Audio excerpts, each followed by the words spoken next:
வணக்கம். ஓம் நமோ நாராயணா. உங்கள் activation astrologer KR Govindaraj பேசுகிறேன். இன்னைக்கு குரு பெயர்ச்சி, சனி பெயர்ச்சி, ராகு கேது பெயர்ச்சி, இது 3/2026 நடக்குது. 2 பெயர்ச்சி நடந்து முடிஞ்சு. இப்போ டிசம்பரில் ராகு கேது பெயர்ச்சி நடக்குது. இதை சேர்த்து இந்த விருச்சிக ராசிக்கான ஒரு பலன்களை பார்க்கலாம். இந்த கிரகங்கள் இப்போ எங்கெங்க இருக்குங்கிறது நான் சொல்றேன். இப்போ விருச்சிக ராசி சனி 5ஆம் இடத்துல இருக்கு, குரு 9ஆம் இடத்துல இருக்கு, ராகு 3ஆம் இடத்துல இருக்கு, கேது 9ல் இருக்கு. இப்ப இந்த கிரகங்கள் இந்த இடத்துல இருக்குது. இந்த கிரகங்கள் நமக்கு பாசிட்டிவா இருக்கா என்னங்கிறதுலாம் நமக்கு தெரியாது. நம்ம நினைக்கிறது இப்ப இந்த பயிற்சியில நமக்கு நல்ல ஒரு மாற்றம் வருமா, நல்ல ஒரு சேஞ்சஸ் கிடைக்குமா அப்படின்னு தான் பாக்குறது. பொதுவா என்ன சொல்றேன் அப்படின்னு சொன்னா, நல்ல யோக பலன்கள் அமைகிறதுக்கு கிரகங்கள் தான் மெயின் காரணம். இந்த செவ்வாய்ங்கிறது கிரகம் உடல்ல ரத்தத்துக்கு உரிய கிரகம். நம்ம உடம்பு டெய்லி ரத்தம் ஊடுது பார்த்தீங்களா, அதுக்கு செவ்வாய் தான் மெயின் காரணம். அதே மாதிரி பூமி இருக்குங்களா, பூமி காரணம் செவ்வாய் தான். அப்ப இந்த கிரகம் நல்லா இருக்குது அப்படின்னு சொன்னா, நல்லான்னா என்ன தெரியுங்களா, கிரகம் தோஷம் இல்லாம, இப்ப செவ்வாய் தோஷம் சொல்றோம் இல்லைங்களா, அந்த மாதிரி தோஷம் இல்லாம சனி கிரகத்தோட சேராம இந்த மாதிரி இருக்கும்போது இந்த கிரகம் செவ்வாய் கிரகம் நல்ல யோகத்தை கொடுக்கும் இந்த விருச்சிக ராசிக்காரங்களுக்கு. இவங்களுக்கு முன்கோபம் வர்றதுக்கு காரணமும் அந்த கிரகத்தோடைய வேகம் தான் ஜாஸ்தி. அப்ப இந்த கிரகத்துல இந்த கிரகம் மெயினா என்ன பண்ணும் அப்படின்னா, ரியல் எஸ்டேட்டுன்னு பண்றவங்களுக்கு நிறைய சப்போர்ட் பண்ணும், நிறைய வாங்குவாங்க. பொதுவா இந்த ராசியில் இருக்கிறவங்களுக்கு செவ்வாய் கிரகம் இடத்துக்கு அதிபதியான கிரகம், நிறைய இடமா வாங்குவாங்க.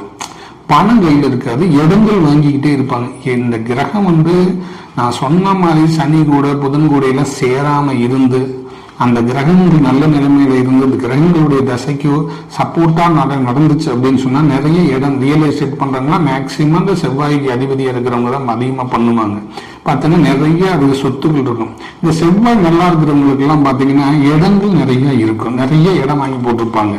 ஏன்னா அது பூமிக்காரகன், அந்த பூமியோட ஆசை அதிகமா தூண்டிக்கிட்டே இருக்கும். இப்போ இந்த தோட்டம்லாம் வாங்கி போடுறாங்கன்னா இதெல்லாம் செவ்வாய் தான் மெயின் அதிகமா இருக்கும். நிறைய பார்த்தீங்கன்னா கையில நிக்க விட பணமா வச்சிருக்க மாட்டாங்க, ஆனா அவங்க பூரா இடமா தான் வச்சிருப்பாங்க. ஆனா செவ்வாயோட சுக்கிரன் தானே சேர்ந்து இருந்துச்சுன்னு வச்சுக்கோங்க, பணமும் இருக்கும் இடமும் இருக்கும். இது ஒரு அண்டர்ஸ்டாண்டிங்கான இந்த பிளானட். அப்ப அந்த சுக்கிரன் கெடாம சுக்கிரனும் பாசிட்டிவா இருக்குதுன்னு வச்சுக்கோங்க. இந்த கிரகத்தை பொதுவா சொல்றேன் நானு. பாசிட்டிவ் அப்படிங்கிறது என்ன தெரியுங்களா, தோஷம் இல்லாம இருக்கிறது தான் நம்ம பாசிட்டிவ் அப்படின்னு சொல்றோம்.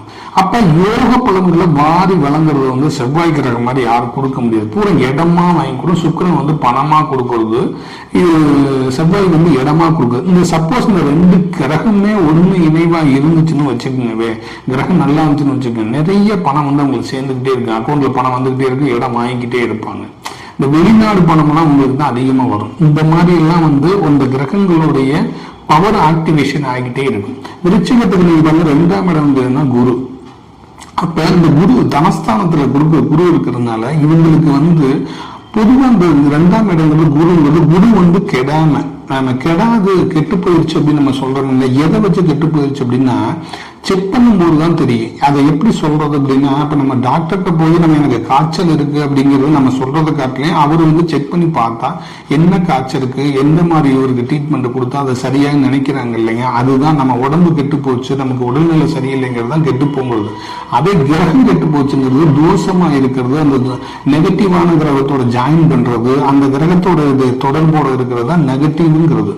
அப்ப அந்த செவ்வாய்ங்கிறது அந்த செவ்வாய் கெட்டு போனா என்ன தெரியுங்களா, பூமிகாரங்கிறது பக்கத்து தோட்டத்தோட சண்டை வர்றது, பக்கத்து வீட்டோட சண்டை வர்றது. இந்த கிரகம் கெட்டு போனா இப்படி நடக்கும். திருமணம் நடக்காம இருக்கிறது, போன எல்லாம் சேர்ந்து எல்லாம் நல்லா நடக்கும்போது நின்று போறது, இது எல்லாம் இந்த கிரகங்கள் கெட்டு போறதுனாலதான் இந்த மாதிரி தொடர்ந்து நடந்துகிட்டே இருக்கும். இந்த மங்களகரங்கிறதும் செவ்வாய்க்கு பொருந்தும். அப்ப மங்களகரனே திருமணம் நடக்காம இருக்குது, இந்த செவ்வாயின் அதிபதியா இருக்கும். சொத்து ஒரு பக்கம் இருந்தாலும் கிரகம் கெட்டுச்சுன்னா இந்த பக்கம் ஒரு பக்கம் அந்த திருமணம் நடக்காம இருக்கிறதும் இருக்கும். அதே மாதிரி கடன்ல கொண்டு வர்றதும் இதே கிரகம் தான். அப்ப முடிஞ்ச வரைக்கும் ஒரு கிரகத்தை ஆய்வு பண்ணும்போது இந்த வீட்டுக்கு அதிபதியான விருச்சிக ராசிக்கு அதிபதியான செவ்வாய்ங்கிற கிரகம் நமக்கு நல்லா பாசிட்டிவா இருக்குது அப்படின்னா அந்த பாசிட்டிவ் ஏற்படுத்தணும். அப்ப அந்த கிரகங்களுடைய உயிர் ஓட்டு நமக்கு பவரா இருக்கும் போது நமக்கு சொத்து சேர்றதுல இருந்து பொருளாதாரத்துல இருந்து எல்லாமே நமக்கு வந்துகிட்டே இருக்கும். ஏன்னா இந்த கிரகத்தை எல்லாம் எப்படி நம்ம ஆய்வு பண்றோம்னா, இப்ப ஒவ்வொரு கிரகத்தை நம்ம ஆய்வு பண்ணும்போது ஒவ்வொரு ராசிக்கு அதிபதியான கிரகங்கள் வரும். அதே இந்த ராசிக்கு வந்து 2 வீட்டை எடுத்துக்கும், மேஷத்துக்கையும் எடுத்துக்கும், விருச்சகமும் இந்த செவ்வாய்க்குரிய கிரகம் தான். அப்ப இந்த கிரகங்கள் ஃபர்ஸ்ட் நம்ம இந்த ஒவ்வொரு ராசியில இருக்கக்கூடிய கிரகங்கள் வந்து 9 ராசியுமே ஒவ்வொரு கிரகத்தை 12 ராசி சுத்தி வந்துகிட்டே இருக்கும், எதுவுமே நிலையா இருக்காது. இப்போ 1.5 மாசம் செவ்வாய் பயிற்சி நடக்கும். அப்போ ஒவ்வொரு ராசிலும் ஜாயின் பண்ணி வரும்.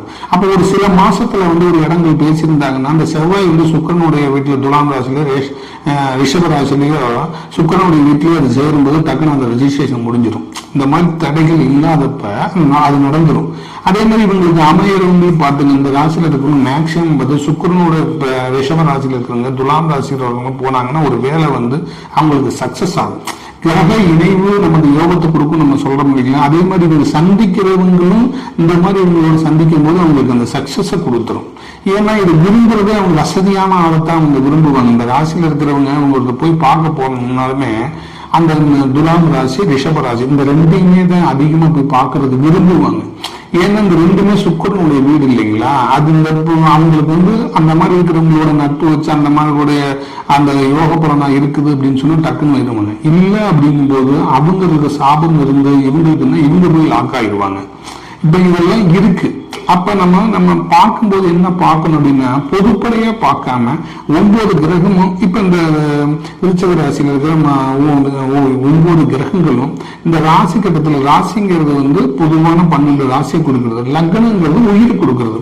அப்ப அந்த உயிரோட்ட கிரகங்கள் எல்லாமே உயிரோட்டத்தோட இருக்குதா அப்படிங்கிறது ஃபர்ஸ்ட் பார்க்கணும்.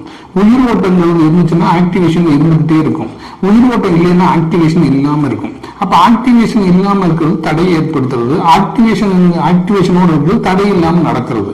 இதுதான் நம்ம தெரிஞ்சுக்கணும். அப்ப எதனால நமக்கு திருமணம் நடக்கலைங்கிறது, எதனால நமக்கு சொத்து பிரச்சனை தீரலைங்கிறது, இது எல்லாமே வந்து கிரகங்களுடைய கனெக்டிவிட்டி இருந்துகிட்டே இருக்கும். இப்ப அதெல்லாம் நம்ம சரி பண்ணிக்கிறதுக்கு உண்டான வழியை நம்ம தேடணும். அதுதான் கிரகத்தோடைய நெகட்டிவ் பாசிட்டிவ். அப்ப நம்ம ஒரு இடம் வாங்குறோம் அப்படின்னா அந்த இடத்துல வந்து பாக்குறோம், பத்திரத்தை பாக்குறோம், அதுல வந்து வில்லங்க இருக்குதான்னு பாக்குறோம், பக்கத்து இடமோ வீடோ வாங்குறோம், பக்கத்துல இருக்கிறவங்க நமக்கு சாதகமா இருக்காங்களா இல்ல ஆப்போசிட்டா இருக்காங்களான்னு பாக்குறோம். இதெல்லாம் நடக்கும். இப்ப நம்ம வாங்க வரையும் ஒன்றும் தெரியாது, இடம் வாங்கி முடிஞ்சு பக்கத்துல இருக்க வந்து நான் கொடுக்க மாட்டேன் அப்படின்பாரு. முதல்ல வந்து நீங்க வாங்க நான் சப்போர்ட் பண்றேன் அப்படின்பாரு. வாங்கி முடிஞ்சது எனக்குலாம் தெரியாது, எனக்கு இதுக்கு சம்பந்தம் இல்லைன்றாரு. அப்ப இடம் இங்க வரை இருக்குது இல்ல இதுவரை இருக்குன்னு சொல்லி அவரு இன்னொரு கல்லை தூக்கி அங்க நோண்டி வச்சிருவாரு. இதெல்லாம் அந்த கிரகம் கெட்டு போச்சுன்னா நடக்கிறது. அந்த கிரகத்தோடைய தோஷமோ அந்த தடையோ தொடர்ந்து அந்த ராசிகள்ல இருக்கும்போது எதிர்பாராம நெகட்டிவ் பாசிட்டிவ் வந்து அந்த கிரகம் கொடுத்துரும். அது இந்த பெயர்ச்சி காலத்துல வரும்போது என்ன ஆகுன்னா ரொம்ப டிஃப்ரெண்ட் ஆயிடுவாங்க. உடல் ரீதியாகவும் மன ரீதியாகவும் அந்த மாற்றத்தை ஏற்படுத்திடும். அப்ப நம்ம ராசிக்கான விருச்சிக ராசிக்கான அந்த செவ்வாய் கிரகத்துக்கு உண்டான கிரகமான அந்த வீட்டுல வந்து சாபம் தோஷம் தடங்கள் இல்லாம இருந்து அதை சரி பண்ண இருந்தா அவங்க கண்டிப்பா ஜெயிச்சிருவாங்க, நல்ல ஸ்டேட்டஸ்க்கு வந்துருவாங்க. இது வந்து உண்மை.